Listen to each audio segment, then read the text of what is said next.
That's been my technique in most working groups is you volunteer for JabberScribe, so then you don't end up getting called on for taking notes. Nice trick. Well, I think Mikhail's going to be a professional JabberScriber when he grows up.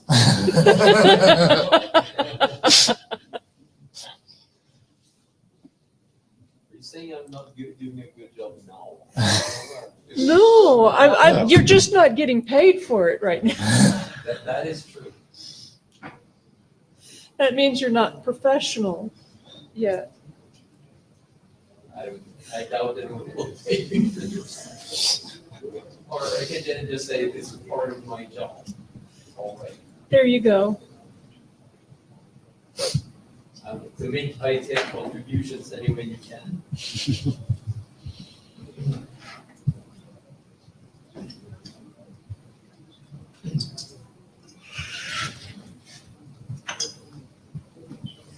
Oh, it is 51 now. You do it, because I can't. Ew.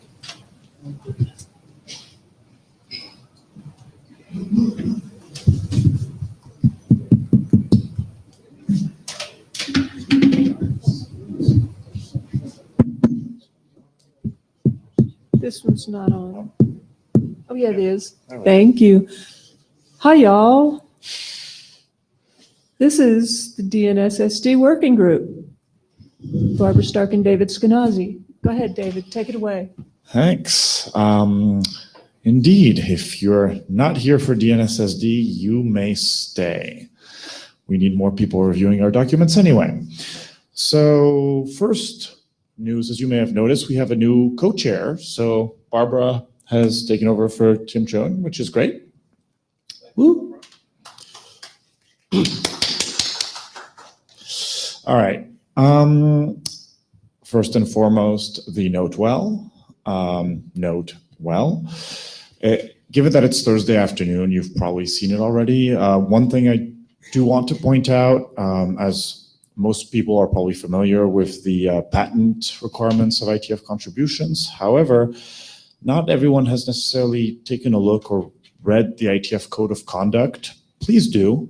It is worth it. I've experienced or seen in other working groups this week some people all acting in ways that weren't great, using expletives to qualify other people's work. So luckily that hasn't happened here, and let's keep it that way. We're a fun, friendly community, and we can still argue, but let's do it respectfully.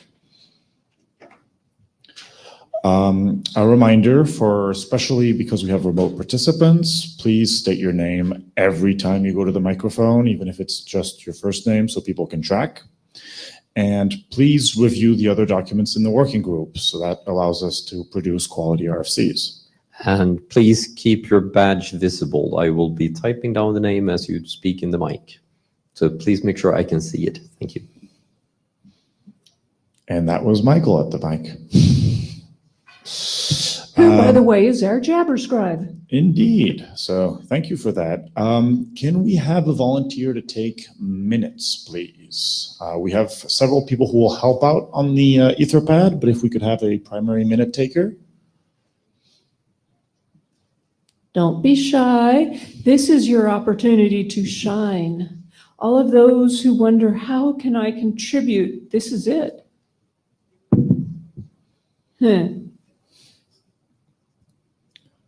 Chris? Thank you. All right. And by the way, I'm there and Stuart's there, and so you won't. I will need someone to do it as I'm presenting. You won't be alone. Yeah. Okay. Thanks. Thanks. Okay, so here's some links mainly for people attending remotely. You know the usual, you're probably on the mailing list already. At the last meeting, we were discussing the possibility of using GitHub for working group documents.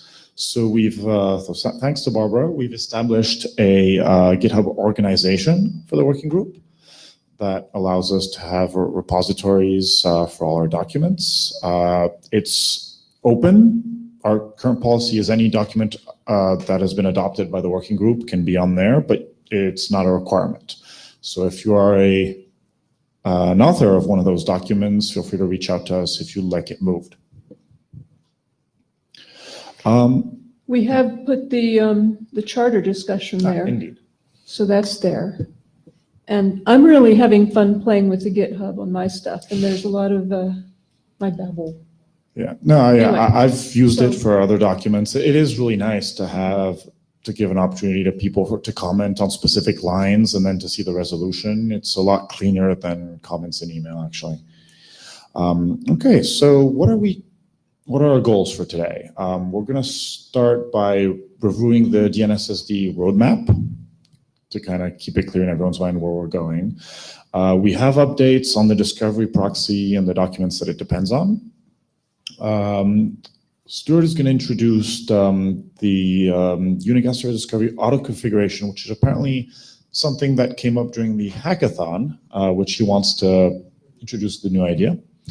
We're going to talk about the service registration protocol. We're going to have a big part of the agenda on privacy, where we have 2 proposals and we want to kind of combine ideas. And we're going to maybe do some rechartering at the end.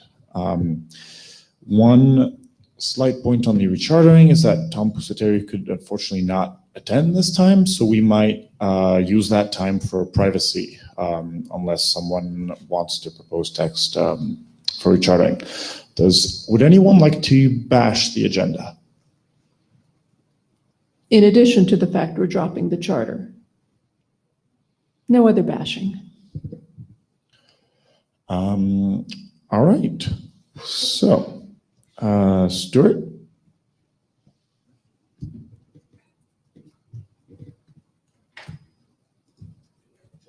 We do.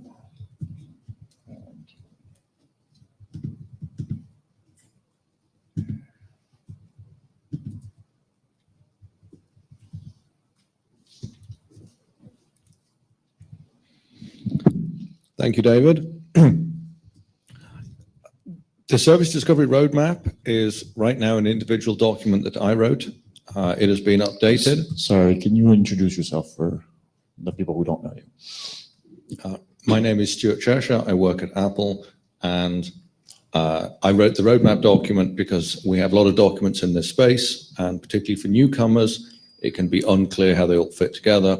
So really, for my own benefit, I found I was explaining to people and emailing people repeatedly what they should look at, what was relevant. So I did the roadmap. I updated it before this meeting. There's some additional text about browsing and resolving. There's text about asynchronous change notification, which in a lot of places is a separate protocol. Like in CoAP, they have an observing mechanism. So I have some text explaining that is integrated with the discovery. Right now, there's no intent to publish this in the near term as an RFC because this is a living document. It's an updated intro to what the current work is, and that's going to change. The question here is, do we want to carry on with me just maintaining this, or do we want to hand that over to the working group? There are other areas that could benefit being in this document. For example, one that comes to mind right now is it doesn't say anything about the work we're doing wrestling with how to do privacy preserving discovery. So that's a gap that could be filled, and there may be other things. So any comments, any feelings either way? So while the other people are getting up out of their seats to queue at the microphone, I would just like to say that I think it would actually be really useful if this were adopted in a way that morphed into an overview of all these DNSSD RFCs that we're going to be producing and how they interrelate and work together to create an overall architecture. Jake Holland, I will state that as a newcomer to this space, I found this document extremely helpful, and making it easy to find would, in some form is, would be beneficial to others in my position. Thanks, Jake. That's great feedback. I guess one of the questions, is there somebody in the room who would like to contribute to this document? I'm thinking particularly the people working on privacy might want to have a section of their own. Yeah, Chris Wood at Apple, I can help you fill that section out if you'd like. Thank you, Chris. Awesome. From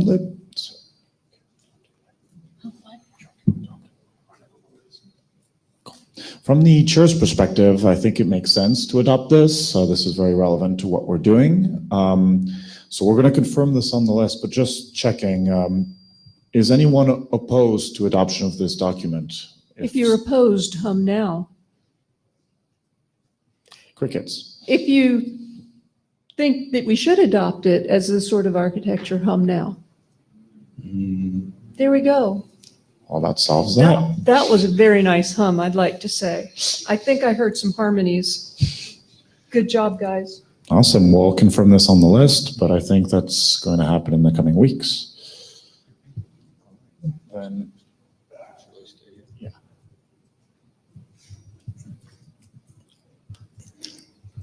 So this, in a way, is also partly a hackathon report.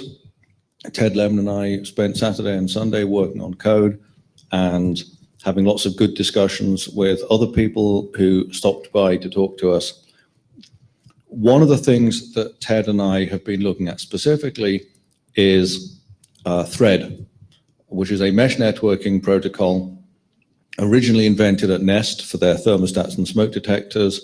Now it is a separate industry organization called the Thread Group. And it makes a mesh network. It's low-powered wireless networking. It's very power efficient, so you can run something on a battery for 5 years, which you can't do with Wi-Fi. But it's also short range, which means you need a mesh. And because they're battery-powered devices, burdening these devices with lots of multicast is probably not a good thing. It will run the batteries down very fast. So we have been looking at applying the work we've been doing in this working group to the Thread mesh, and all of that is looking very nice. We have some demos set up that show that this works. One of the things that we did at Apple, and this is not a product announcement, this is just something that I was interested in personally. We simulated what it would be if you ran HomeKit over Thread instead of over Wi-Fi, and using an iPhone with the normal HomeKit app, it discovered the device because that's the beauty of IP. It's the same IP, whether it's on Ethernet or Wi-Fi or a Thread mesh. It's an end-to-end TCP connection, and the iPhone didn't even know it was talking through a gateway to some device 3 hops away. So that part was great. And we started thinking, okay, what if we wanted to make this into a real product? And we started thinking that the kind of manual configuration we do is not going to fly in a product that you have to just plug in and work. So when we started exploring that area, that turned out to be more tricky than we realized. So we spent a lot of the weekend at the hackathon discussing that, and then wrote down our thoughts, and that's what's in this draft. We want to facilitate devices on the Thread mesh offering services that are discoverable by clients on the home Wi-Fi network. We want to support it the other way around so that clients on the Thread mesh can discover services on the home Wi-Fi. And of course, clients on the Thread mesh have to discover services on the Thread mesh. The home network to home network case is already covered. That's multicast DNS. But the other 3 we need to think about. How to do them is done with things like service registration protocol. The question is how to configure the devices. So that's the result. That's what resulted in this little 11-page draft. If anybody's interested in this, please read that draft and send us feedback. We only submitted the draft this morning, so this is not a call for any discussion of it right now. This is really just an advert. This new draft exists. And if you think this is an interesting area, please take a look at it. Thank you, Stuart. Does anyone have any questions or discussion for this? All right. Otherwise, yes, please email the list with the I'll do that. Yeah. with the draft, and then we'll encourage people to comment on the list.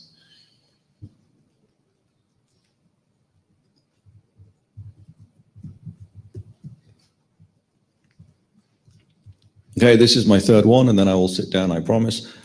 I'm here standing in for Tom. Tom was going to be presenting this, but I think it's about 2 a.m. US East Coast time where he is right now, and he has an early meeting tomorrow, so he was not able to dial in remotely. I'm just giving an update on the push notification document, which Tom updated recently. Thank you, Tom. Short summary is a few minor wording changes addressing last call comments. Nothing substantive, just clarifications. If you had comments, please take a look at draft 16 and make sure that Tom addressed everything. Thank you, Stuart. So to give a quick point about process, push was in last call a long time ago, but it depends on DNS stateful operations, which was going through the ISG and got some comments there which changed the protocol a little bit. So push was recently changed to work with these changes, and we did a working group last call. Didn't get that many comments, in part I think because people had already commented before. So please give it another look. We think it's pretty much ready for publication and we're ready to move forward. So now's your last chance to get your comments in before this actually gets published. All right, then does anyone have any comments for the room on DNS push? Okay, Ted?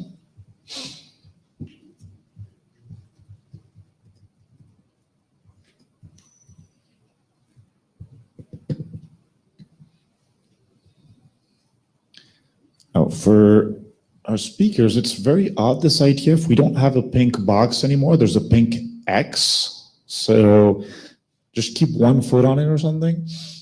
Do I have to just stand perfectly still? Yes. Thanks. All right, so this is just kind of a progress report on some of the work that I've been doing over the last couple of IETFs on DNSSD. I've been mostly focused on, so most of the work that I've done has been DNSSD discovery relay. And we have a full implementation of the relay protocol stuff. It works on OpenWRT. I've been able to do service discovery on my home network while in California, which is pretty cool. And there are some things missing at this point. I haven't done the DSO keep alive bit, which is required, so that's important. And I still need to do TLS support. And and if you want to see this implementation in action, you can download it from opensource.apple.com. There's a link later in the slides. It's actually fairly baked and mature at this point. The draft passed working group last call. We wanted to test the TLS language. There's some funky language in there about TLS because we don't particularly care about PKI, but we do want to have validation that we're talking to who we think we're talking to. So there's some slightly funky language in the draft about how to do that. And I'm not a TLS expert and I wrote the language, so it's probably wrong. So I really need to test it. So that's why it hasn't progressed. But actually it occurred to me as I was writing the slides, maybe we should just ask for expert review because there are plenty of people who are TLS experts working at the IETF on a regular basis. Anyway, that said, I actually expect to have the TLS implementation done in the fairly near future. A quick point on process there. What I would suggest is maybe email the TLS list and say, hey, can someone take a quick look at that? Mm-hmm. And after that, if you want, we can actually formally send it for a security review. Okay. To have someone officially accredited to take a look. Sounds good. So that's the discovery relay. Service registration protocol. Service registration protocol kind of popped up out of nowhere at Montreal. it was something that we'd wanted to do. There was a document, but the document wasn't very specific about how to do it. And then before Montreal, I actually sat down and updated the document based on my idea of how to actually implement it. And then we had kind of a lightning review process in Montreal, which produced a document that's actually pretty mature. So there were a bunch of people at the hackathon hacking on it. That was cool. So the way that SRP works is that, let's see. Well, actually, I'm not going to explain how SRP works. Hopefully you've seen it. But I was going to say there have been some updates to the draft. One of the ones that's kind of a puzzle to me is that first come first served signing now signs both the host name and the service instance name, and I have no recollection as to why we added that. And it's kind of a bummer that it does that because it means there's more data in the payload. I've actually done an implementation of the SRP, sort of the IoT version of SRP, and the packet is actually pretty small. It's about 350 bytes. So adding an extra key record makes it a lot bigger, and I'd like to investigate that. So if anybody remembers why that happened, please tell me. Basically, these are the changes that were made in the recent version. There's nothing really major, just a bunch of clarifications. If anybody's curious to delve into these, I'm happy to, but otherwise I'm not going to. Not seeing eager excitement about this. So as I said, I've implemented a bare bones client in C to test the simple registration path. This is very straightforward. It's something you could put in a small IoT device. It's not, the footprint is not big. It doesn't currently actually do the SIG0 signing step, unfortunately. Possibly a hole in my skill set that I haven't actually delved into the libraries that we need to use to do that, and so I don't actually know how to do that. So I need to do that soon. I'm writing an SRP gateway that will do the validation.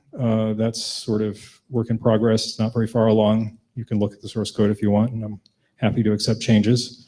And Tim Vattenberg did a partial implementation in Python, which people can look at. It's pretty straightforward. It's basically just exercising the spec more than anything else. So it's not complete. It needs some more work. In particular, it needs to do SIG0 signing also. But I think actually there's a library that'll do the SIG0 signing in Python, so maybe that's not too bad. Discovery proxy. Discovery proxy is pretty mature, so I'm not giving you a draft status. I think we already know what's going on with that, but I've been working on the implementation, and the part that I've been working on is just generalizing the DSO code that I did for Discovery Relay so that I can use it for DNS push as well.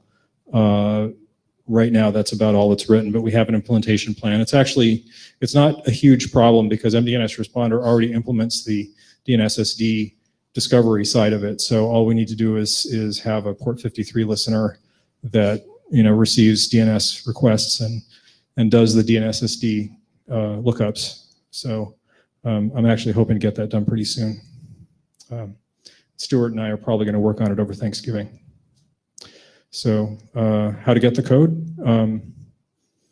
Here are the links. I'm not going to read them off to you because they're just gibberish, but you can download these, and please, if you're interested in hacking on this, download the code, send me email. I'm working on the code on a regular basis, so you're not going to be disturbing me if you ask me about it. So I think that's it. Any questions for Ted before he leaves? No questions for Ted. Okay, Ted, you're excused. Thank you. Thanks, Ted.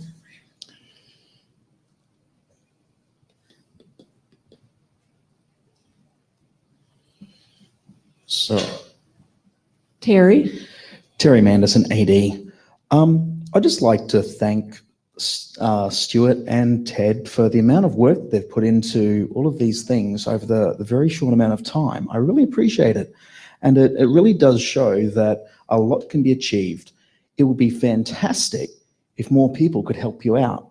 So please, if you have time and you have cycles and interest, please reach out to both of them. I mean, it's great work. I'd love to see more of it. Thank you. Thank you, Terry. And indeed, thanks, Stuart and Ted.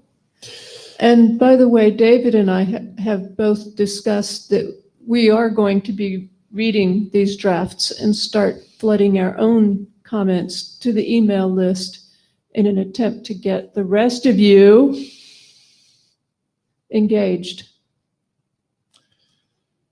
Indeed. Okay. Who has the blue sheets? They can't have gone too far. That's one. Where are the other ones? Or the other one, rather? Has anyone not signed the blue sheets? Over there. Could it make one of them make its way over there, please? Thank you. Okay, the next item on our agenda is privacy. It is somewhat odd that Christian just left the room, so hopefully he'll come back to present his slides. Yes, Stuart? I just wanted to thank Terry for his support and echo what he said. Maybe a good plan is we are planning to be working at the next hackathon. So if other people in the room want to write code, then get in touch with us and let's make a plan for the concrete stuff that we're going to achieve sitting down at the next hackathon and indeed leading up to that as well. Yeah. So I think this is maybe just a good segue to just gauge the interest of the crowd. Sure. So I'm kind of curious, how many people have actually read any of these drafts in the past few weeks? Okay. Yeah.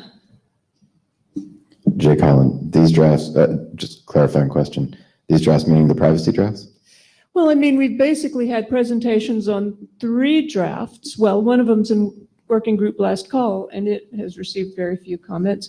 And there were no comments on any of the drafts. Nobody got up to fight and argue, and it was just really disappointing. So to answer Jake's question, not the privacy drafts, the other ones. Okay. So looks like Christian had a discovery problem. We saw him walk by. Okay, so we do need more people reviewing the documents at the end of the day. We want to publish really high quality RFCs, and it's a lot better when more people contribute. So please, like sometime in the month of November, pick one, read it, and send an email to the list. Your email could just be, hey, I read it, it's fine, period, that's it. And it could be suggestions, editorial, fundamental issues, what have you, but please read them and say you did. It really reassures us that people actually care about the work that's being done. So Ted Lemon, just to point out that there was actually quite a bit of activity on the the service registration protocol document in Montreal. So it did get a lot of eyeballs. It's just that was in Montreal, not now. So that's why you're not seeing anything. And also it was face to face. So that's why you're not seeing a whole lot of the mailing list. But I think we revved the document like 3 times during the Montreal IETF. So it was kind of awesome. Okay. Indeed. All right, so privacy. That's the main item for our agenda today. So to give kind of a quick history and recap for the attendees that weren't with us over the past years. So the adding privacy to DNSSD was an item that Daniel and Christian brought to us, which we as a working group decided and still think is really important to solve. However, some other participants at the time thought that the proposal didn't meet certain requirements, and then we realized that we didn't know what the requirements were.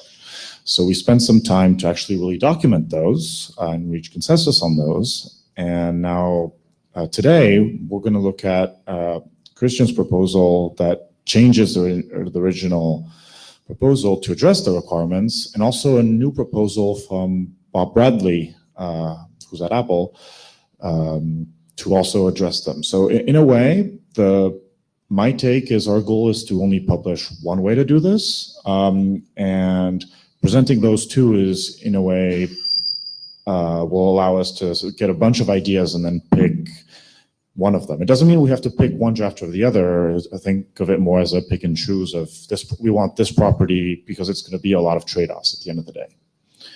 Okay, Christian, would you come up, please?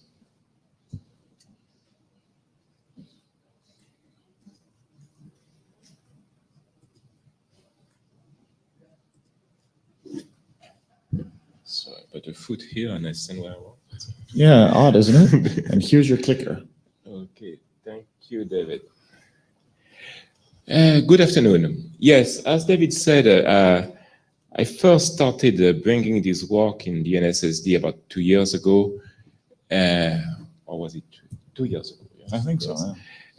And we progressed, and we got initial feedback that was very much encouraging, but not very high intensity.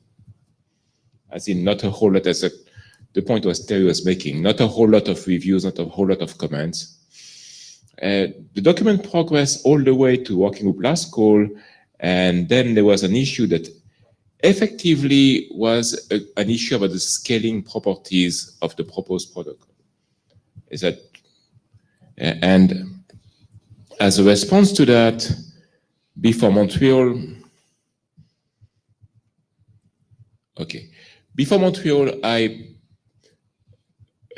at Montreal, we worked on a requirement document, and in London, we worked on the requirement document, and before Montreal, I presented 2 documents, one about the requirement for which we have basically a broad agreement, and one about scaling, in which I was looking at the intrinsic scaling properties of different ways of securing the privacy of a discovery protocol.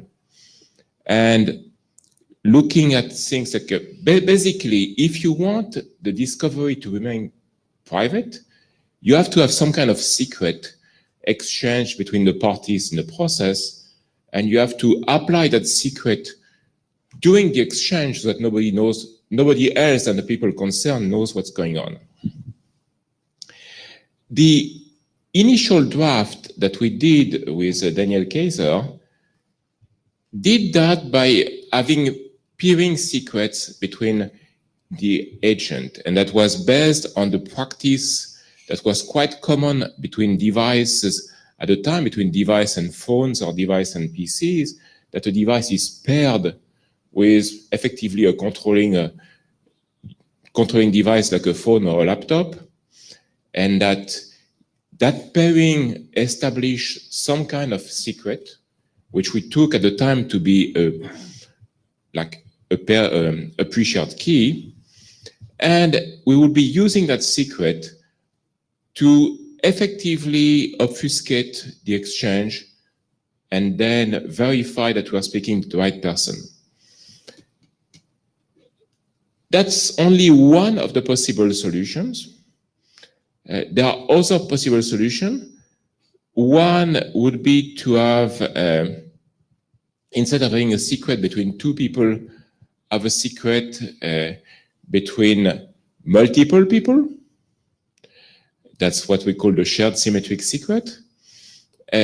One will be to have a public key, maybe a public key that identifies a group of people.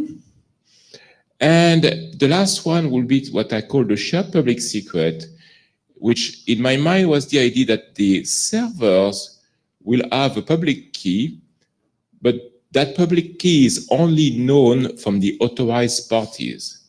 So that public key is effectively secret. And that gives us a set of scaling properties.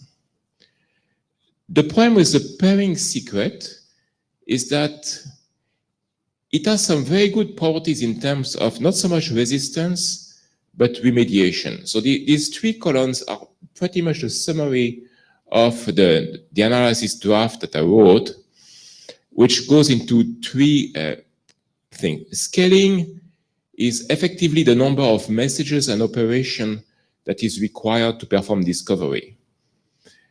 Resistance is what happens when things go wrong.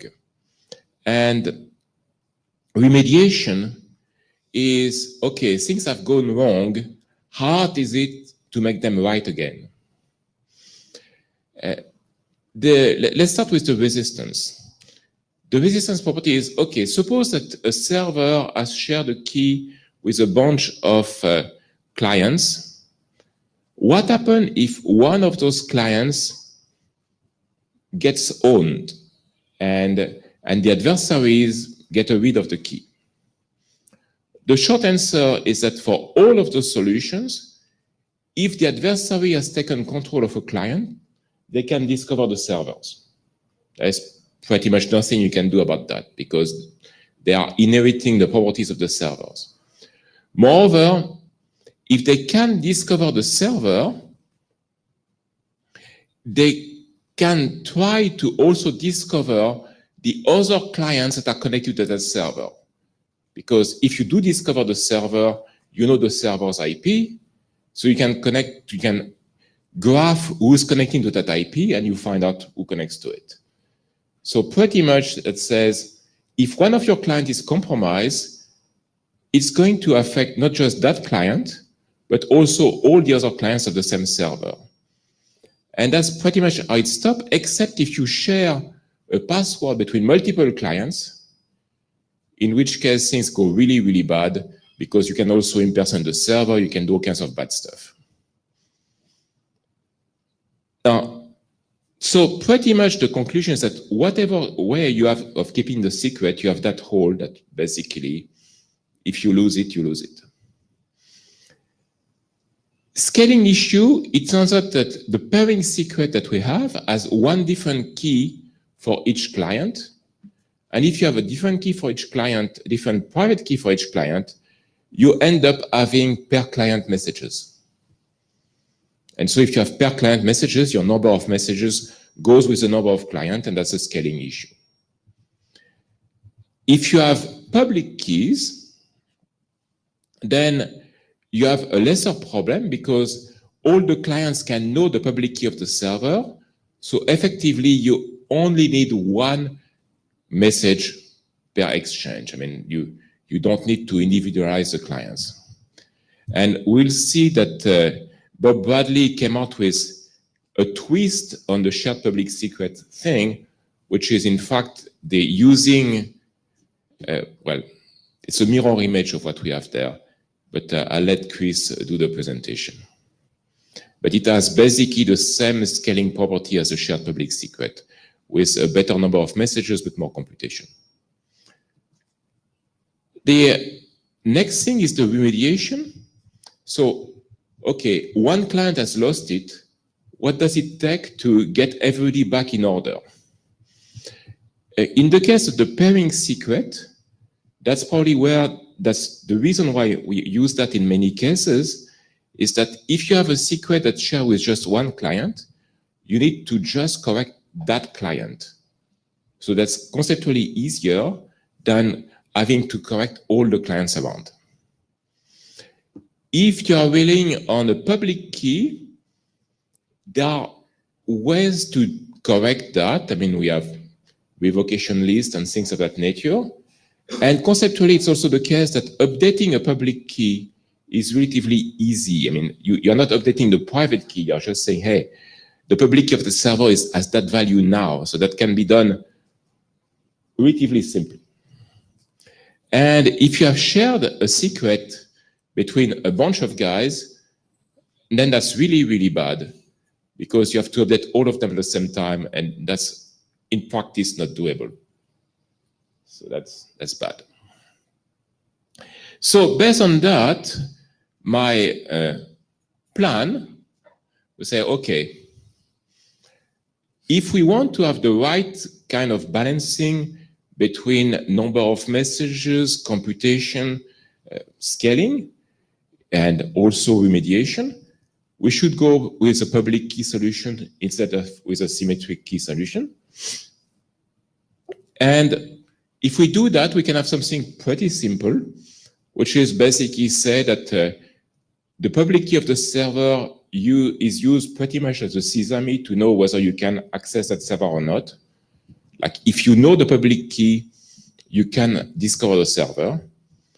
which is pretty much what you have in TLS as well, because if you can do it, if you know the public key of the server, you can verify that the server is there using a TLS connection. The authorized client have to keep that key secret because if it leaks, other people will be able to discover the server. And the discovery request has to demonstrate the knowledge of the public key, and we can do that with some kind of a nonce and a hash. And the discovery response has to demonstrate ownership of the public key, which is what you do with a classic signature. So it scales fine. It's basically one request and one response per server. It has reasonable resistance and it has reasonable remediation. So before I read Bob's proposal, my goal was say, okay, we can go for there.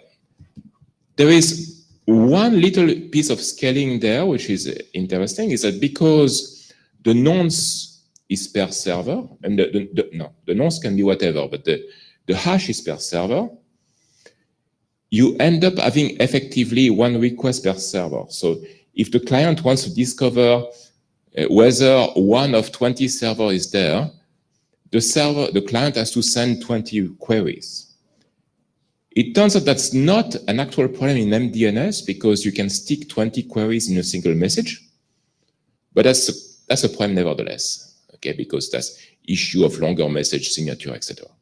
But it's kind of an inconvenience, but it's not critical. So that's one thing.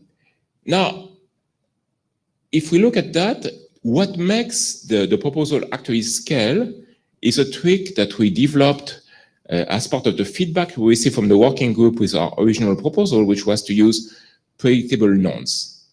As I said, the way you verify that someone knows a secret is basically you use a nonce and you verify that the guy can compute a hash of the nonce with the secret. It turns out that if you make that nonce a function of the clock, then you can pre-compute it and you avoid one type of denial of service attack in which basically random guys sends a bunch of nonce in the network. Suppose that you are doing MDNS, for example, and suppose that there are 100 guys on the network sending multicast requests. Each of them will have a different nonce, and the servers will have to compute that nonce each time they receive them. And you can, doing this kind of attack, you can easily exhaust the servers. So the way you do that is that you constrain the nonce to be a function of the clock, and in our case, we say, okay, we'll take the top 24 bits of the Unix time, so that basically it changes only every 4 minutes or so. That's clearly a compromise. It's a compromise between your resistance to DOS and your privacy, because that means that nonce can be replayed for 4 minutes. But it's the kind of stuff you do if you want to have a compromise between resistance to DOS and privacy. And with that, that means that basically the server have to do that computation only once every 4 minutes. Clients have to do the same thing.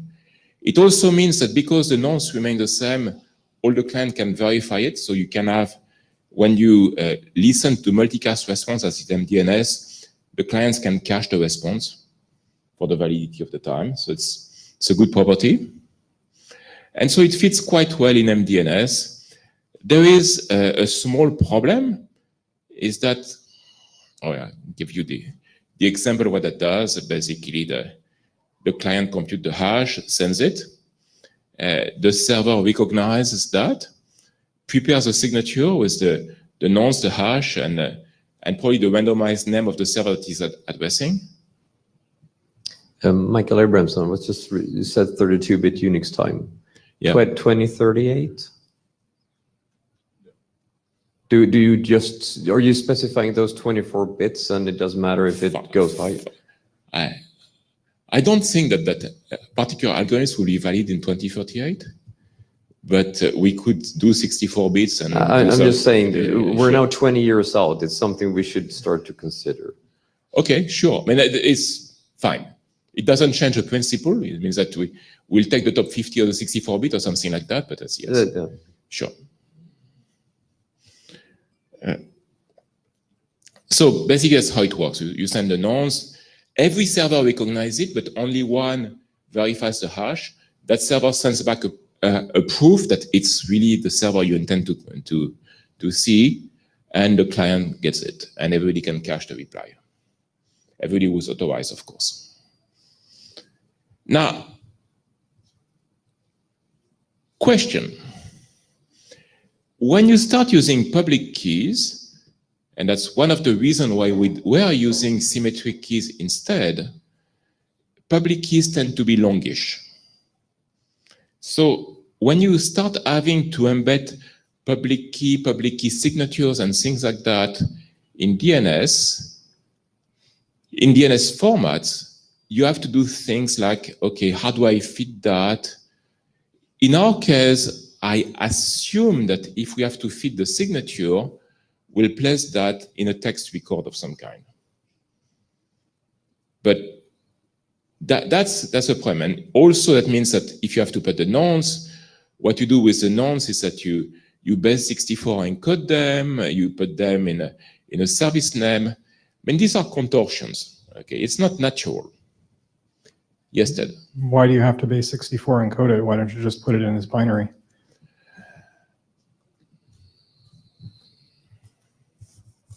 In the text format? Sure. Text format doesn't require that the text be non-binary. Yeah. I mean, the service name, you probably need to encode them for the search. Sure. And then if you're just putting one signature on a message, you can just use 6-0.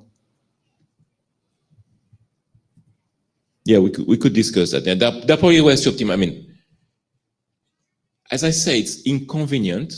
It's doable, but inconvenient. It's not entirely natural. So you can say, okay, do we want to keep the DNS formatting or not? And I think that keeping the DNS formatting has a bunch of pros.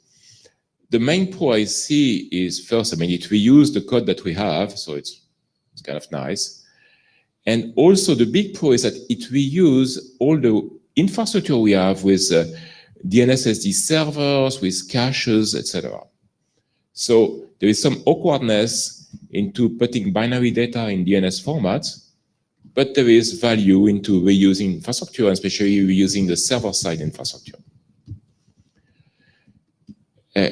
We could easily get a binary alternative if we wanted to, but that would be yet another binary format, and it will be a different protocols, and I don't know whether we want to go there. So that's a question. I have another slide, which is how do I reconcile my proposal with Bob's proposal? I'd like the permission to defer that until we have heard the other proposal. I was going to suggest that. I Okay. like it. But while we're still on this slide, maybe Stuart or someone who's more familiar than I am about, let's say, the sleep proxy. Would we lose sleep proxy support if we were to move to something binary? Or like, how does that impact that here? The thing that I was thinking is similar to what Ted said, but approaching it in a different direction. I think the right way to approach this is let's design it assuming that we're not tied to the existing format. And if we could use binary encoding of whatever we wanted, what would it look like? And then having done that, figure out, could we actually encode this in the DNS format? And then knowing that we've started with a design that we didn't compromise up front, we did a good design, then figure out what would it take. And Ted is exactly right. The text record format is called text, but actually the format permits arbitrary 8-bit values. Yeah. So no, the base 64 only applies when you want to use name parts. Right. Yeah. So and arguably it doesn't have to be base 64, right? We could do base 96 or something, whatever we could probably cram a few more information per byte there if we wanted to. But that's what I mean. We could, let's not get too wrapped up in the encoding right now. And then if it turns out later we can massage this into DNS format in a way that's not too ugly, we do get the benefit of things like the sleep proxy support. Or the DNSSD support, the server side. Right. So, which is really the thing that worries me, because I mean, if you want to move to server-based operation, yes, of course you can do a binary server, but that's a tall order. It's a new server. You're talking about the service registration protocol side of it, the idea Yes, that you. yeah. So that, by the way, is an extremely close cousin to the sleep proxy. Yeah. These things are all like overlapping circles on a Venn diagram.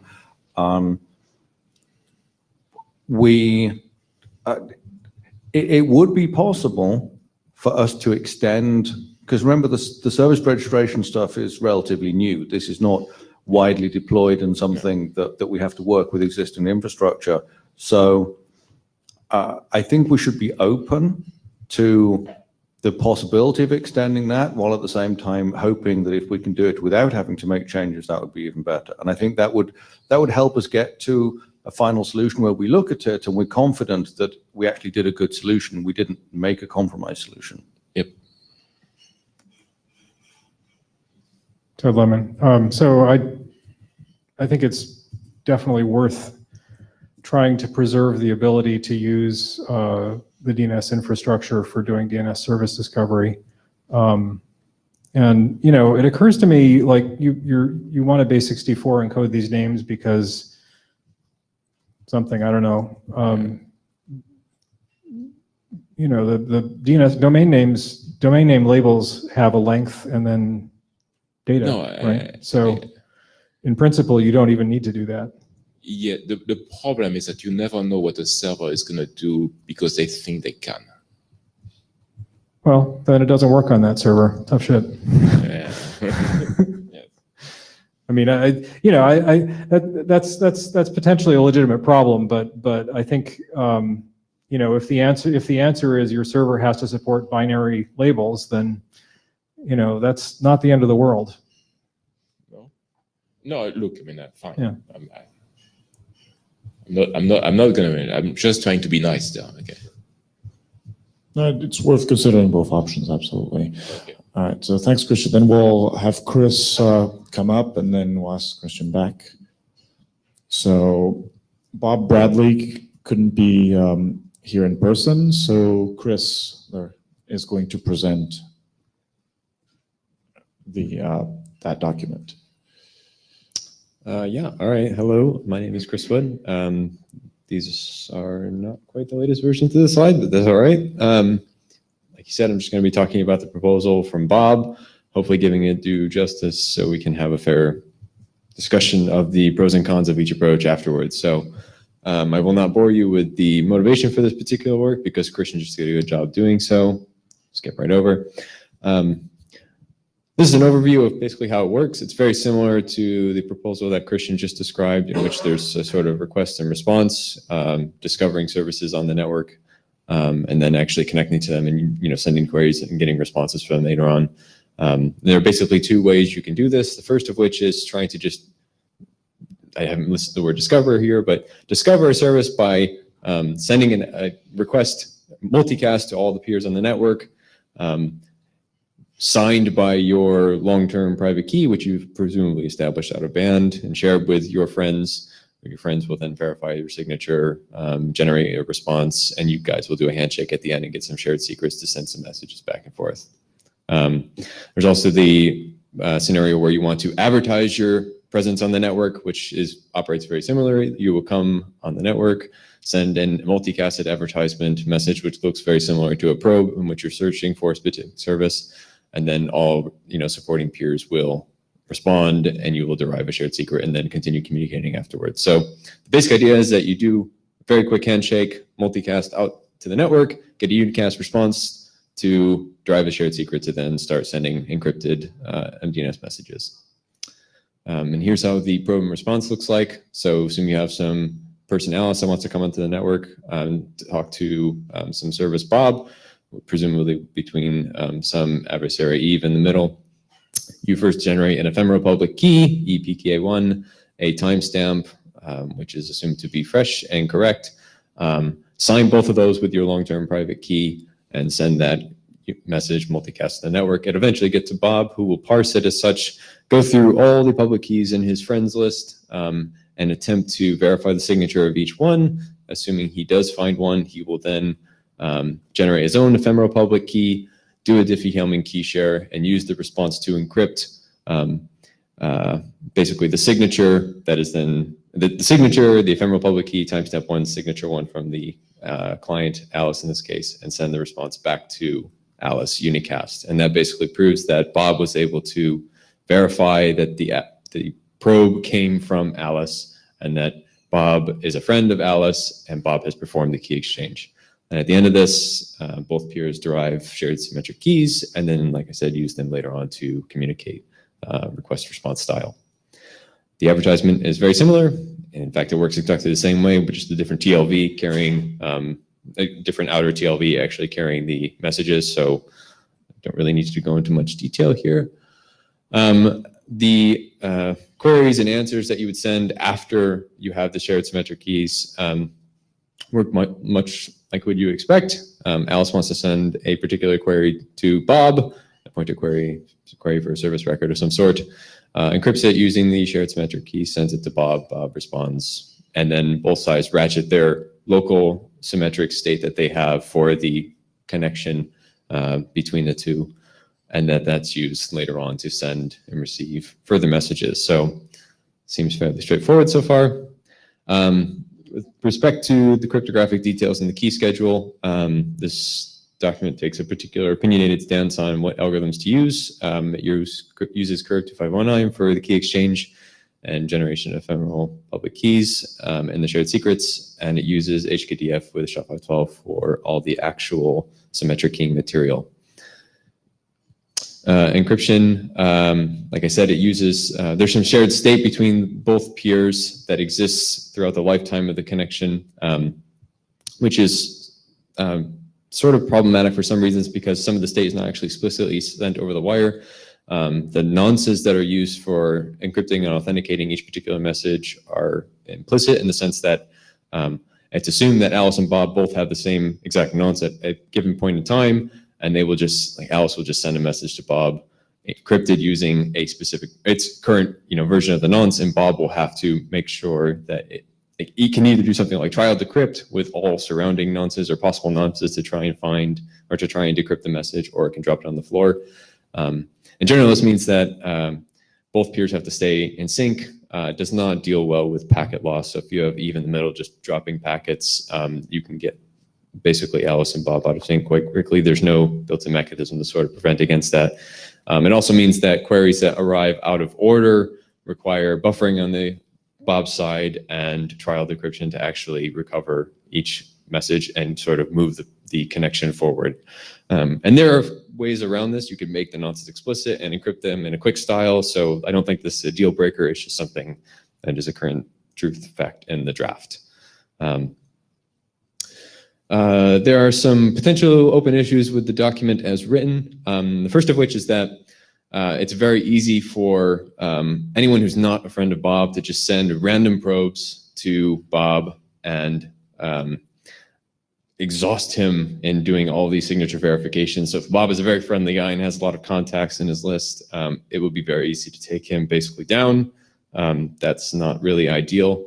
It's also easy to learn, or easy. It is possible to learn by an adversary how many friends might be in Bob's list by just looking at the responses that Bob would send in reaction to a probe.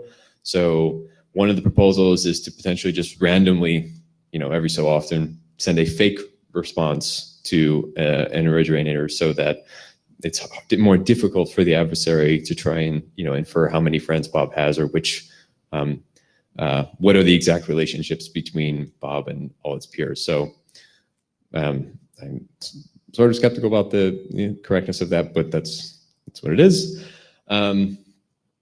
There's also no current proposal for versioning.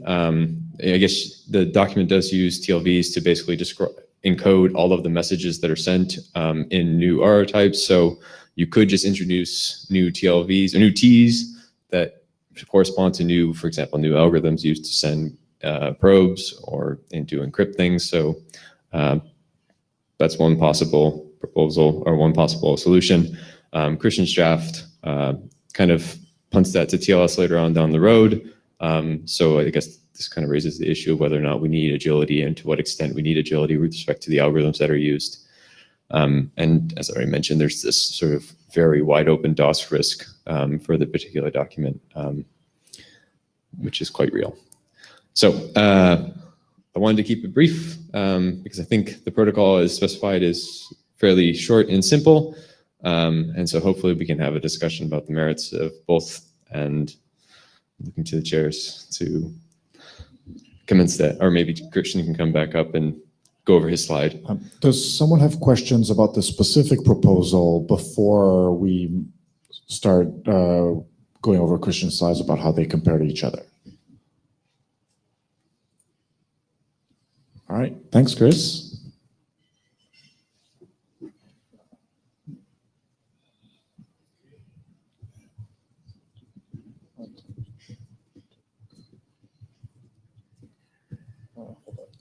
There we go. Oh, I hold it in the wrong way. Okay. So when I look at Bob's proposal, it's very, very similar to what we had with a twist. It's similar in the sense that it has the same two phases that we have in which first, I mean, you discover who's on the network and then you use secure connection with them. The one difference is that Bob's proposal has a bespoke encryption algorithm there, whilst we just use TLS. And I mean, there are pros and cons either way. I mean, I personally feel more confident with the TLS port. Can we comment at this point, or do you want to just get through the rest of this? No, you can. So my opinion on that is that the cryptographic details are... Please state your name. Chris Wood, sorry. The cryptographic details are simple enough that we don't really need something as heavyweight as TLS. Like having to ship an entire TLS stack just to do a simple request response and a derive a symmetric key is a bit excessive, I think. But yeah, we can debate that either way, yes. And I say fine, it doesn't matter. And there are issues with TLS also, is that you have to use TLS 1.3 because otherwise you're going to disclose the public key of the server and things like that. Yes. So I mean, that's fine. As I say, it's a mirror image because what we did was say what is secret is the public key of the server. In Bob's proposal, what is secret is the public key of the client. If an adversary knows the public key of the client, they can listen to the message and they can verify the signature in much the same way the server does, and thus they can find who the client is. So I mean, it's basically the same ID. I mean, the same ID, the same operational constraint, the same everything. The one thing I like about Bob's proposal is that in the case where someone arrives on the network, they can do a single request, a single multicast request, and get all the responses that they want. We probably would need to stick in the kind of optimization we have in MDNS of what if I repeat a request, how do I say that I've received this and that already, etc. So that's an advantage, and that's something we didn't have in the proposal I was envisaging.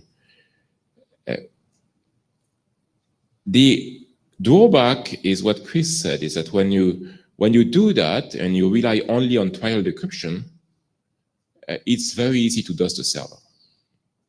Very, very easy, because you will get, I mean, if you look at the scaling property, the server has to do as many operations as it has paired devices, and there are as many queries on average as there are devices on the network.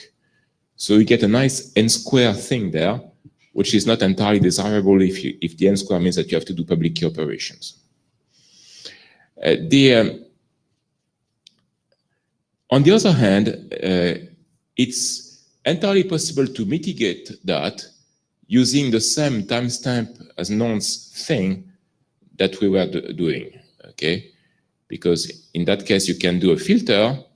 What you would do is that you will take exactly Bob's format and you will stick in it a hash, I mean, basically the nonce being the higher order bit of the time, and a hash of that and the client's public key, and that would have exactly the same effect, that the server only has to compute that every 4 minutes, and then it's not worried.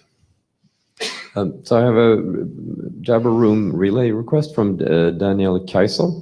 My question, given that the structure of the new proposal is very similar to ours, two-stage, why do we need a new draft? We could adopt issues in our draft. See my email yesterday on the mailing list. I'll take that one kind of as a process question as a chair. The reason Bob submitted this as a draft was to get the conversation going, and it was easier to get it that way. I'm not going to detail about the process Apple people have to go through to submit anything to the IETF, but that had something to do with it. The goal here is not to publish necessarily two documents. The goal is to, or one possible way forward is to move the ideas from Bob into Christian and Daniel's draft. That is totally on the table. So I don't think we should focus too much on the fact that they're separate drafts. The important part is getting all the ideas out there and for the working group to decide which trade-offs we want to pick. So, fine. And the other idea is that I did not understand how the publication works through a proxy with Bob's proposal. I mean, like if you stick with the MDNS kind of thing, the server publishes I am here, and then the server's record gets published in the DNS. I did not get how that would work in Bob's proposal, because the proposal relies on verifying keys in real time, and that means that the server who received the request must be in the loop when they verify the key.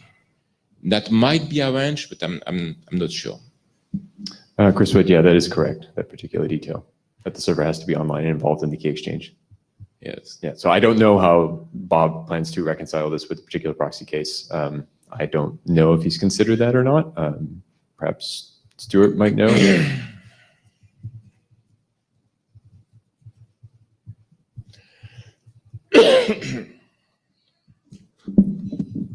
I'm Stuart Cheshire. It's a pity we don't have Bob here to answer these questions, because I don't want to speak incorrectly.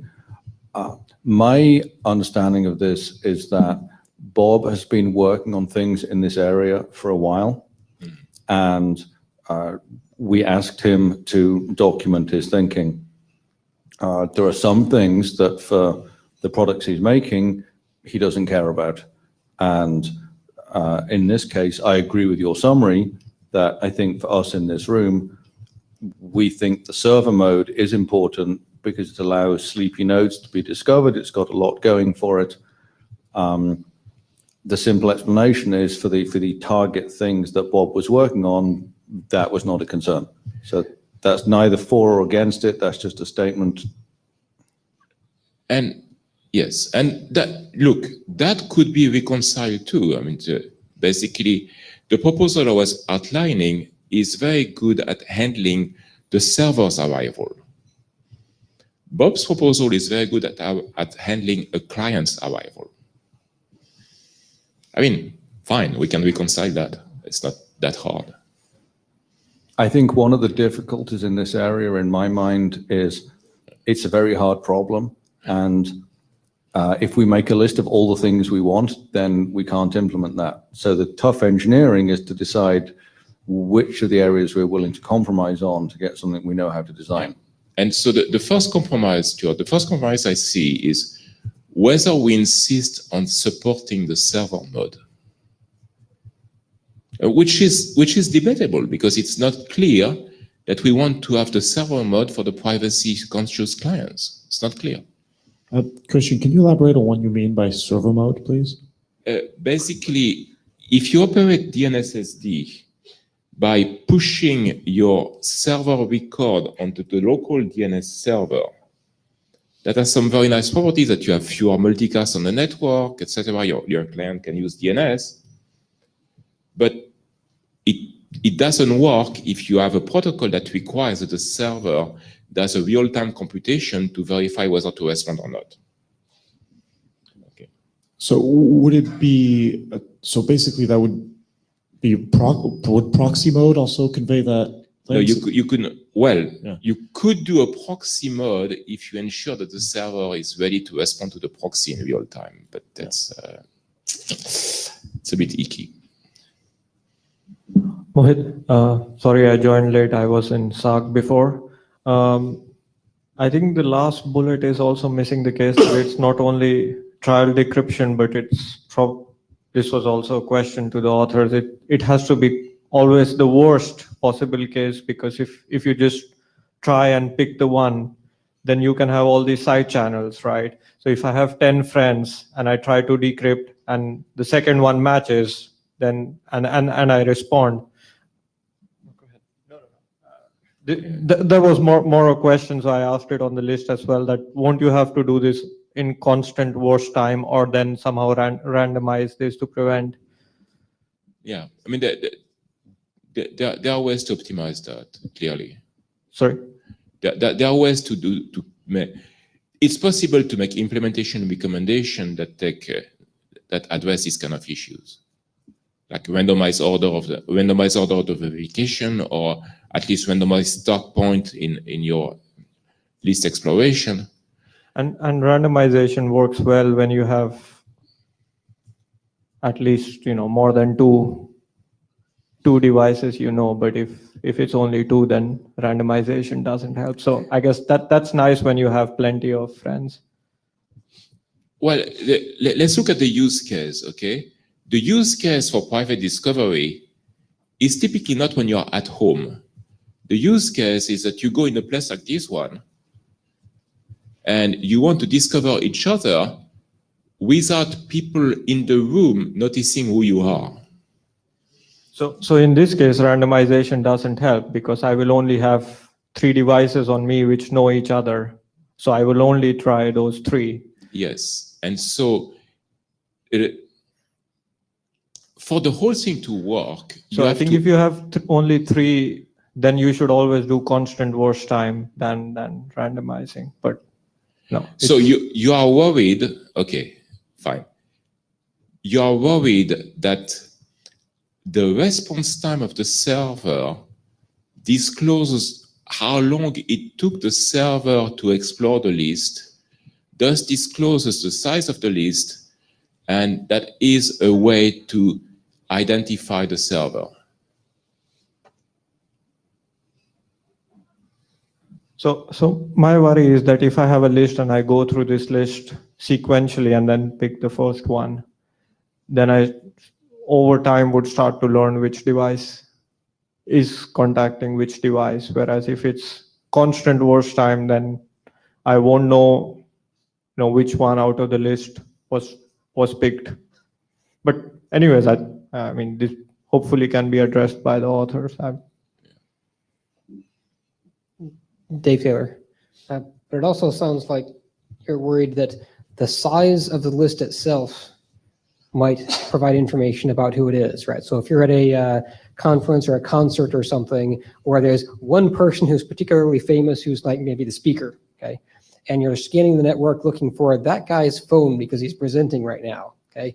If he's famous enough, then how many, say, Twitter followers does he have? One of the longest lists may be the one that you're looking for. Yeah. And so in other words, the one that takes the most time to respond may be the one that you're looking for, and helps to identify when you have this big discrepancy between one person with 1 million followers and everybody else with 10 or something. That's clear. It's a fingerprinting attack. Yeah. It's a fingerprinting attack. It's really, really hard to defeat that fingerprinting attack, because eventually everybody who knows him is going to discover him, And eventually you will see that there are like 50 connections going on between 50 random guys in the room and that particular device. So, and that is really, really hard to hide. So, yeah, I mean, that's sure.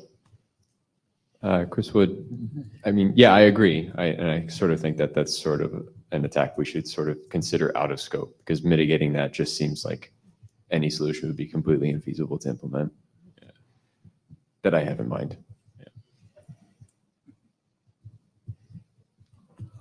Stuart again. Yeah, this is maybe another flavor of what I said earlier, that the perfect solution here is impossible.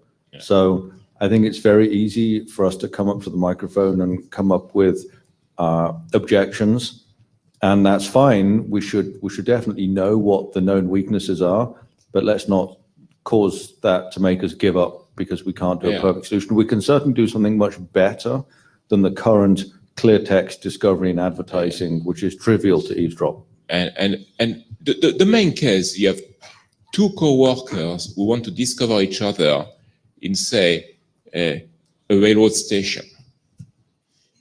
Well, we should be able to solve that. I have another little thing to comment on this, which may be obvious, but just in case it's not. One of the aspects that influenced Bob's design is he was building something to let iPhones discover other iPhones. And an iPhone XS has quite a remarkably powerful processor in it with ARM instructions optimized for doing crypto operations even more efficiently. Compared that to an IoT. Free advertisement.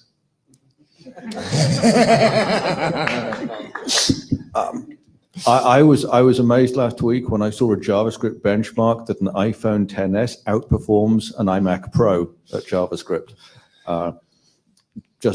because it has a larger L1 cache, which turns out. So, Stuart, can you disclose if you get a commission on selling iPhones? Or? I'm just amazed at how the performance of look, devices keep. What you want to say is that the capabilities of the device can also be used to fingerprint the device. No, what I was saying was that influenced Bob's design. If we look at some of the stuff like I was talking about earlier with thread networks and IoT and smart home, some of those little $20 devices do not have the same class CPU, and that I'm arguing, in case it wasn't obvious, in favor of your proposal, where you send more packets over the air, but you require less computation on the receiver. Yes. And it depends heavily on what use case you're using. And in part, in the average use case, you do not in fact send more packet over the air, because you can send an MDNS query that in an MDNS message in which there are several queries component in the same message. Yep. So. Michael Abrams said, so when these things happen, depends on use case and so on, sometimes you just do both modes. Is there enough use cases here to support both? So that we need to have both because we cannot solve every use case with one? I mean, this is actually valid. You know, if we can come up with enough use cases where, okay, that doesn't work there and that doesn't work there, we might need both. So that's definitely a possibility. Thanks, Michael. But if you look at that, Bob's, is there a laser there? Can I laser? Yes. What's the laser? Yes. Oh, I should stop playing with that thing. Yes, so the laser is here. That message that the server is sending back is almost the same as the message that Bob's client is sending first. So can they be reconciled? Yeah, I think they can be. That's not that hard. And to reply to Michael's point, I think, and this is my personal opinion, not as chair, that it might be best to focus on the main use case and solving that. And then maybe if later in this process, I'm not saying like after we publish, but someone says, okay, I have this use case that our main proposal isn't solving, So that would be something there, but I'm not sure we're going to get there. There is another part of there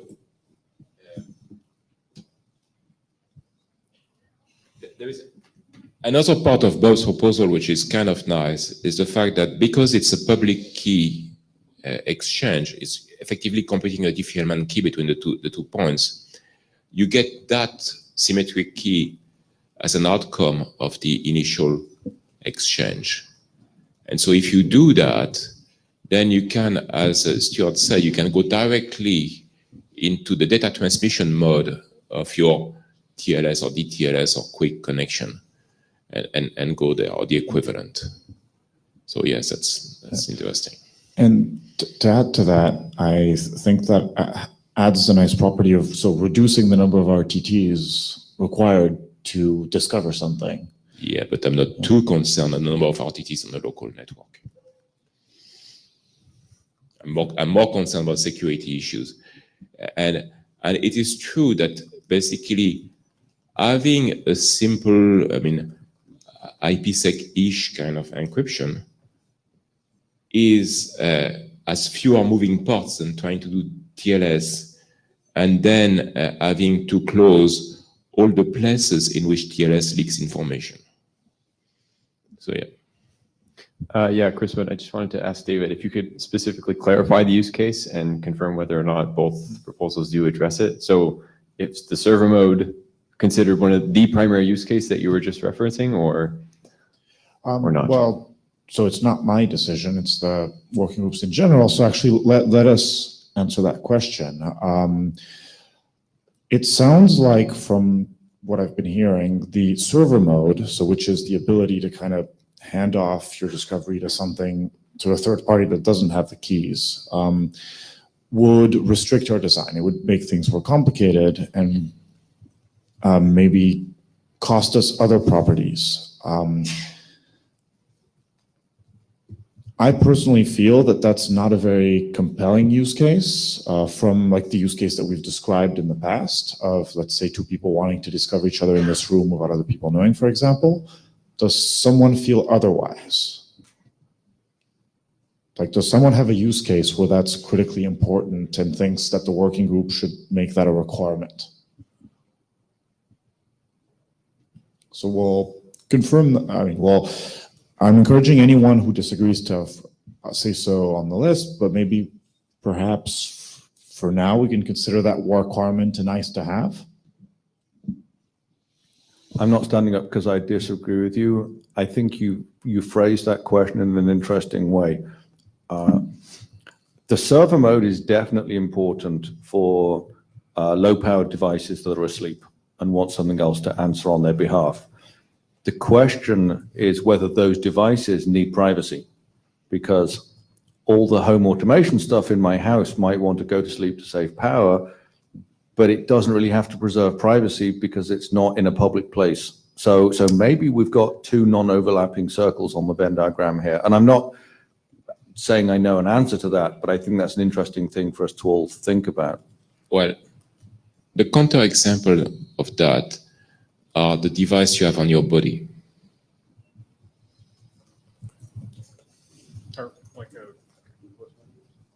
Yeah. Yep. But I mean, in that case, it's not clear that the DNS server is useful either. I mean, it's like. Ted Lemon. So another thing to add to the Venn diagram is the amount of multicast that gets consumed. So if the protocol has to send a lot of stuff, that's not good.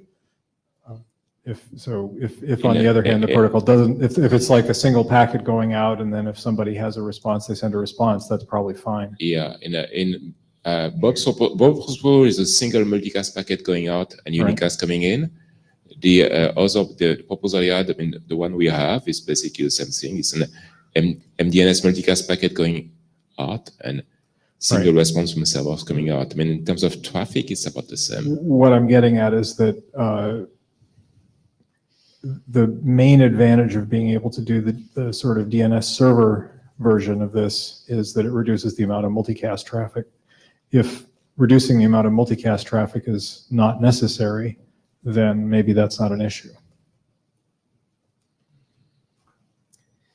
Michael Abrahamson. So I was in MBOND yesterday, and there is a draft coming out of there that we will not see.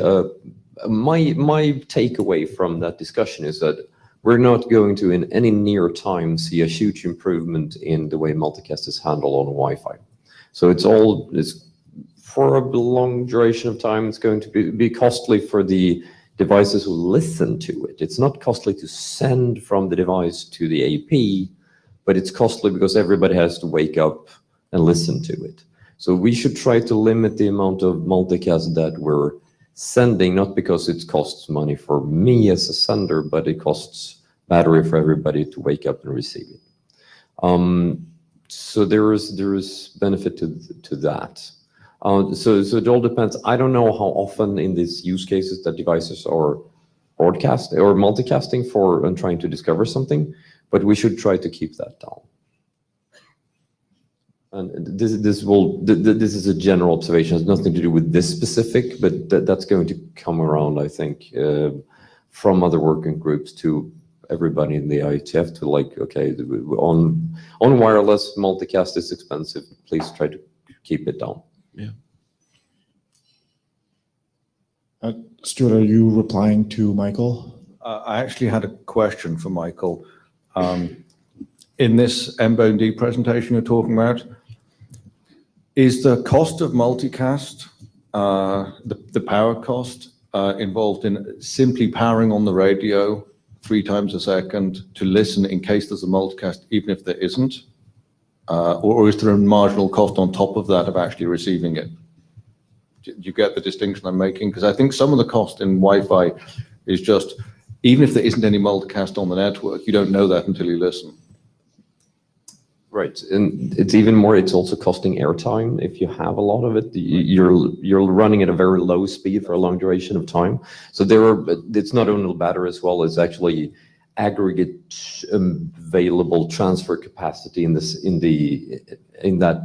that access point. So, and it's also the reliability of it. The more multicast, yeah, I mean, multicast is sent at the lowest common denominator speed. So it takes airtime.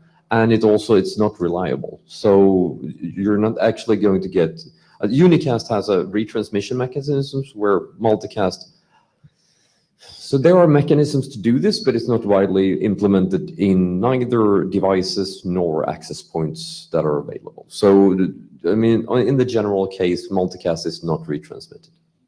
So there are multiple, dimensions to this.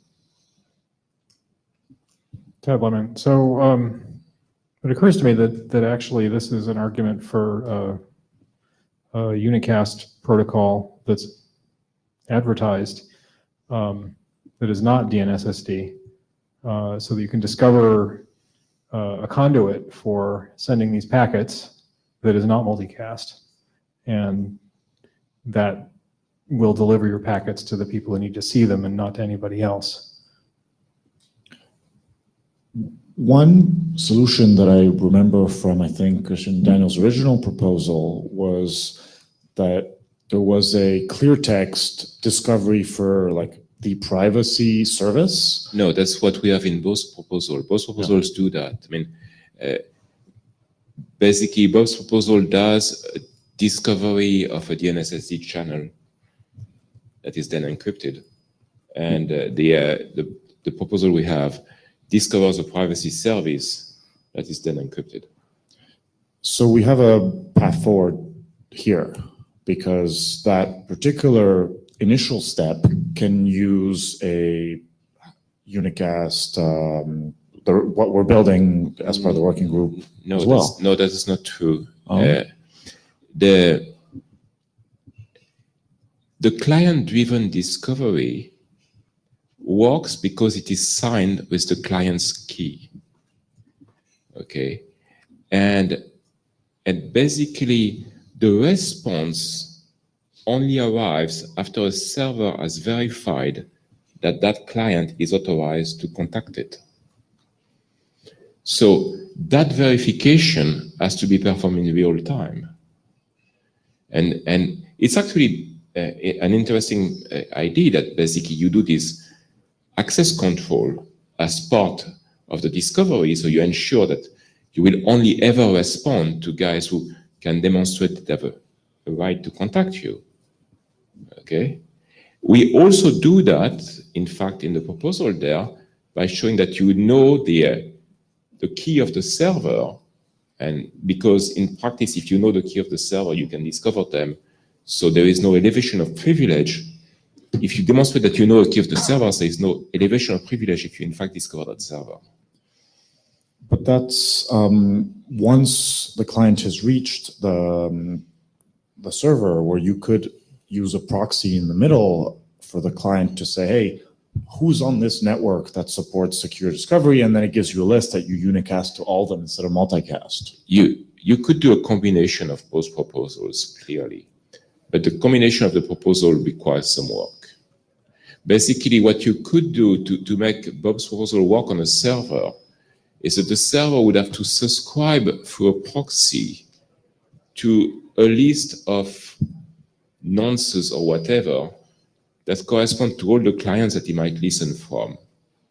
And so that nonce would arrive to the proxy, and the proxy will say, oh, who is listening to nonce number 17? And there might be 5 servers listening to that. And the proxy would relay those messages in unicast to those 5 servers. We could design stuff like that. Okay, I will. Okay, Michael Abramson, first speaking as myself.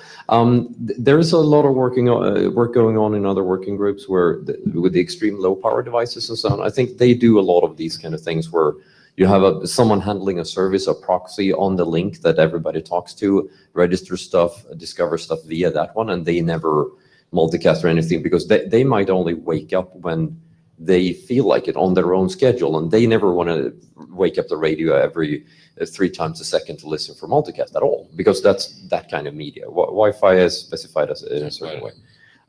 So I think we should think in those, can we do that? Can we improve that?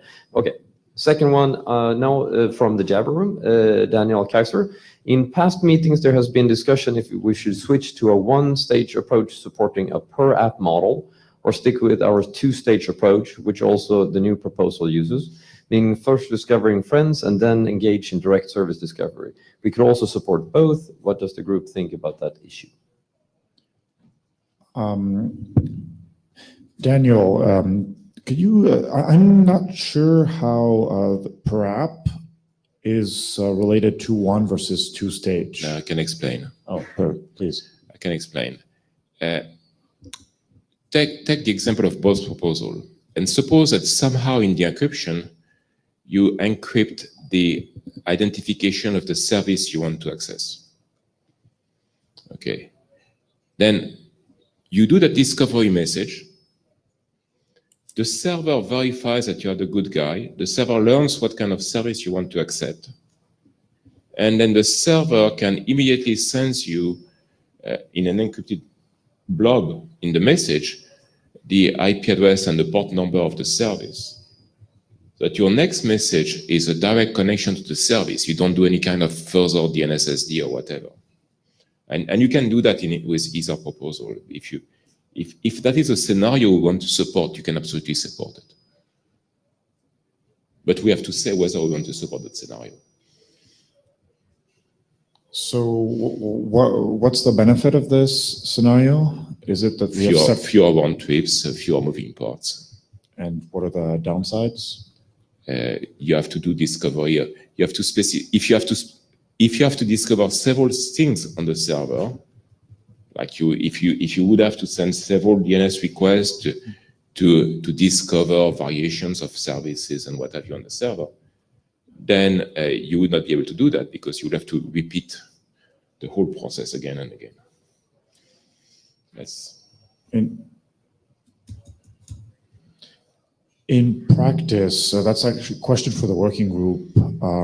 Do we want to optimize the case where you're searching for many privacy-preserving services at the same time? Is that a requirement? I see a few people nodding no.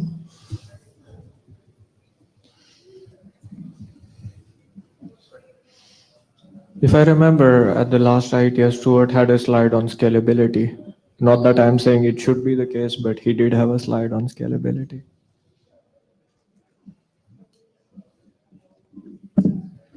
My preference leads towards the single stage approach. And the reason I say that is a lot of the time in this privacy sensitive situation we're talking about, it is really one service that you're discovering on a device that may run several services. Yeah. And I'm not saying that I trust all the software on that device. I'm doing something very targeted and specific that I want to talk to that service on that device. The thing about the two-step approach that makes me a bit nervous, maybe when we think it all through, it'll be fine, but what makes me nervous is if we're not careful, we could have a model where the first step gives you the keys to the kingdom, and then you can discover everything about that device because everything behind that is an open book. And what we might find is we want devices that are more private about what different roles they have on the network and keeping those roles separate from each other.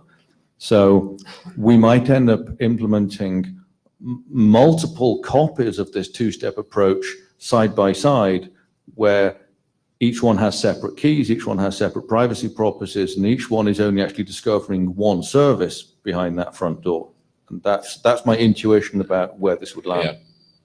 And also, if we look at that, if we do that, it removes a lot of the complexity of either running TLS or inventing our own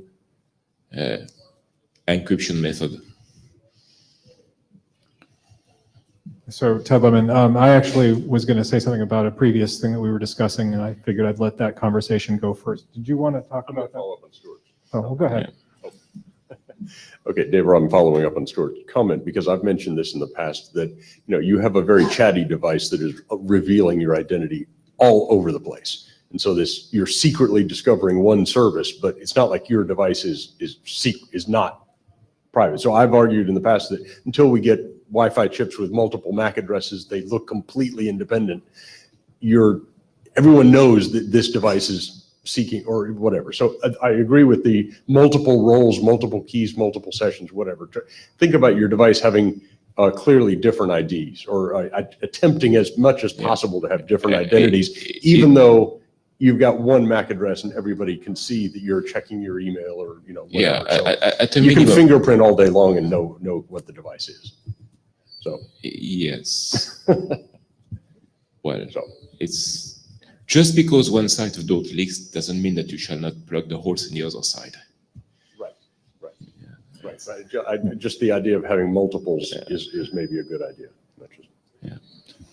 So I'm sensing support for the one stage approach compared to two. I'm actually sensing almost unilateral agreement on this. Does anyone disagree that we should move to the one stage approach? All right, so I think that's good. We've agreed on something.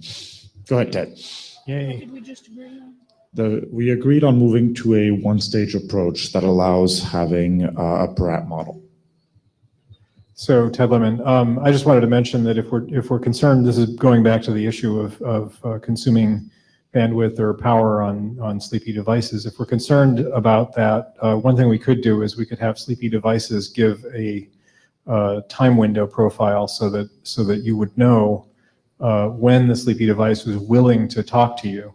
And that would be part of the pairing process that, that information would be communicated privately. I would know that your device is going to be listening, say, every half hour on, like 2 minutes after the hour and 2 minutes after the half hour or something like that. And if I wanted to discover it, I would only attempt to discover it then, or I might attempt to discover it other times just to fuzz, but I would know that it wouldn't succeed. Yep, that makes sense. And one nice property of that is we can probably add that in later. No, as in to reduce because we have a lot of open questions right now, and I want to make make sure we solve those first. Mohit, just saying if your device is low powered, getting secure synchronized time is anyways a challenge.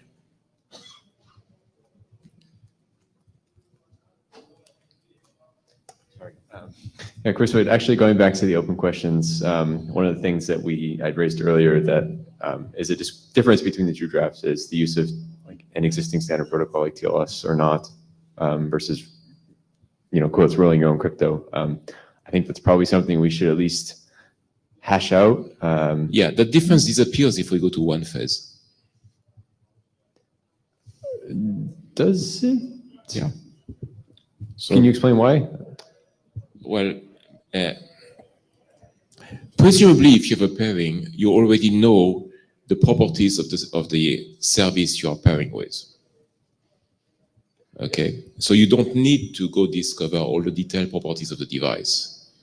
The only thing you need is the current IP address, pretty much. And so if you return that in your response, encrypted as a payload of the response, then you can immediately jump to using the service.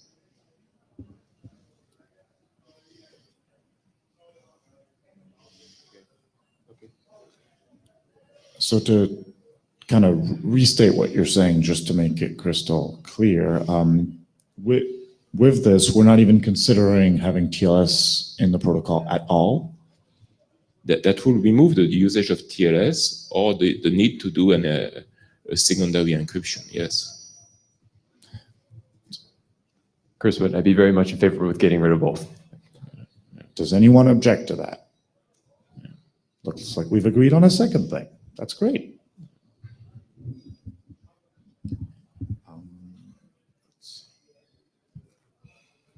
I'm going over, because Daniel had a really nice email yesterday that I didn't have time to review too much about like the different properties of both solutions. And I'm just seeing if there's anything that we can hash out in the room before we move on.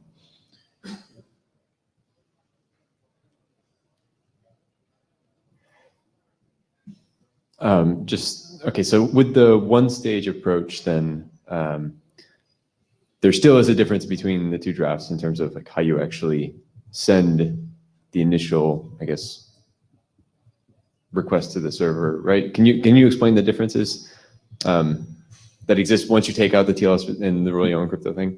Well, suppose that your server, give me an example of server that can be concrete. I don't know, server offering some magical service foo.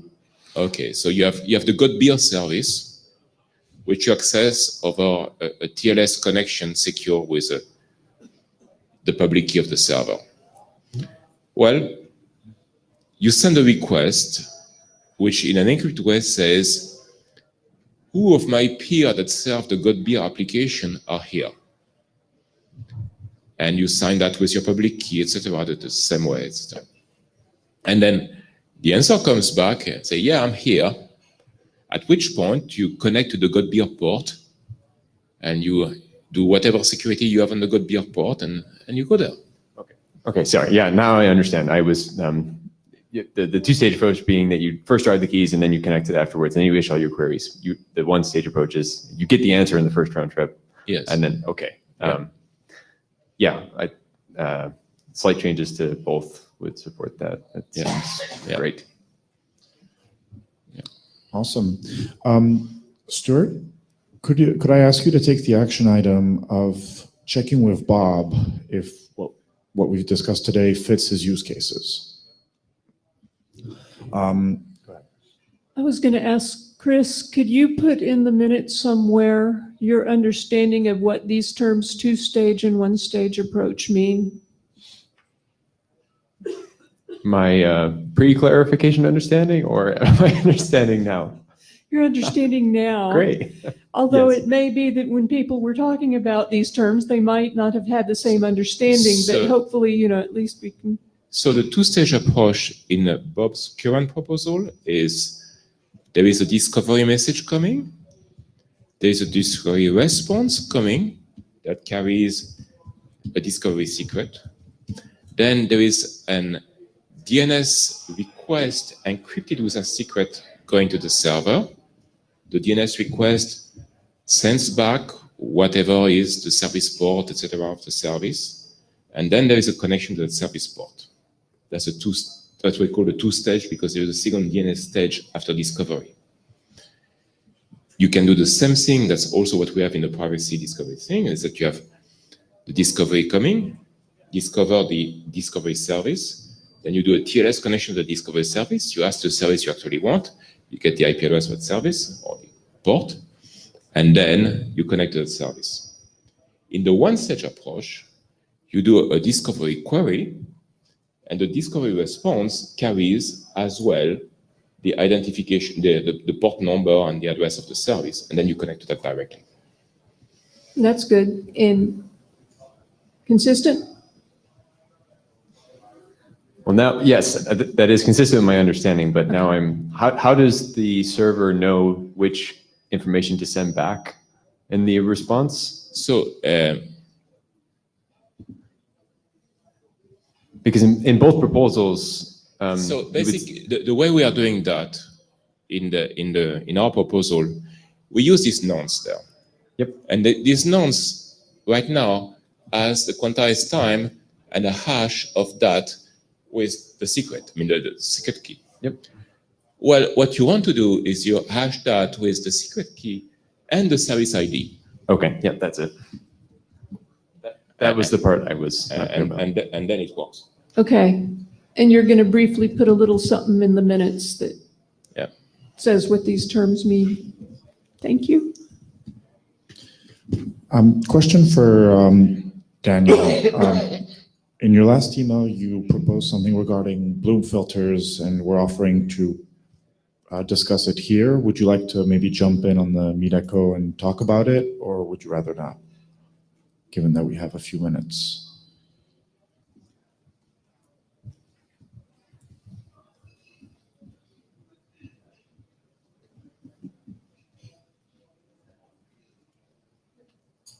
Oh, he doesn't have a microphone.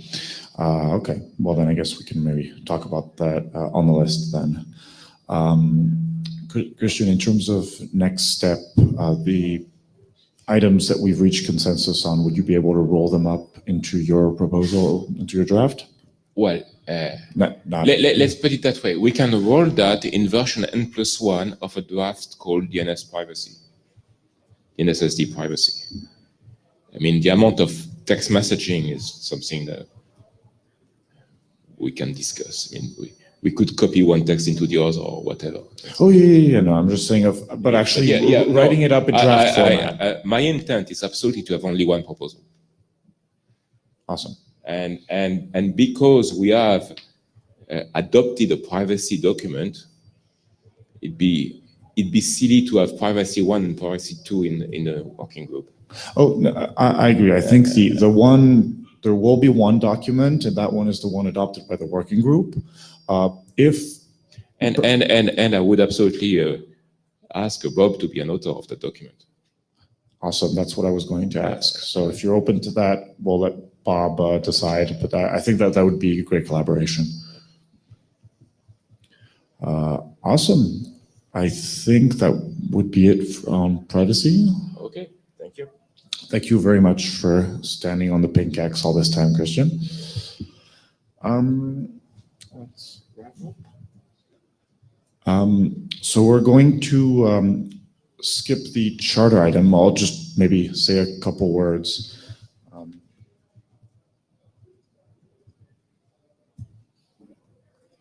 Can we just maybe navigate briefly to the GitHub, show people the charter discussion that's there and encourage them to respond to some of the issues that Tom put up? Absolutely. Let's do that.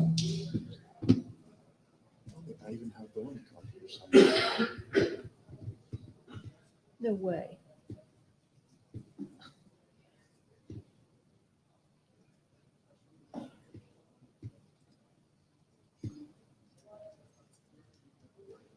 And Tom went ahead and put some issues in, there. So regarding the charter work, our charter hasn't been updated in 5 years or so. and it doesn't reflect our main current work item, which is privacy. So we want to change that. Tom has been very helpful in starting work on this and doing it in the GitHub. We'd like to encourage anyone who wants to participate, please do. The more text you offer, the less text the chairs have to write, and they're very excited about not doing work. So that would be great. But yeah, that's it on Charter. So to kind of roll up on the session today, I think we're in pretty good shape on a lot of our documents. So the hybrid proxy is almost out the door. The other work items that Ted and Stuart are working on. Tom has some other work that he was going to present, so hopefully he'll bring that to the list soon. And we've reached pretty good consensus in my mind on the privacy work. So I'm looking forward to seeing a more concrete proposal based on that. And as a good collaboration between Daniel, Christian, and Bob. And hopefully we can, after that, start having implementation soon. That would be great. That's all for today. The DNSSD working group will be meeting in Prague. So see you all then, and see you on the list very soon. Thanks.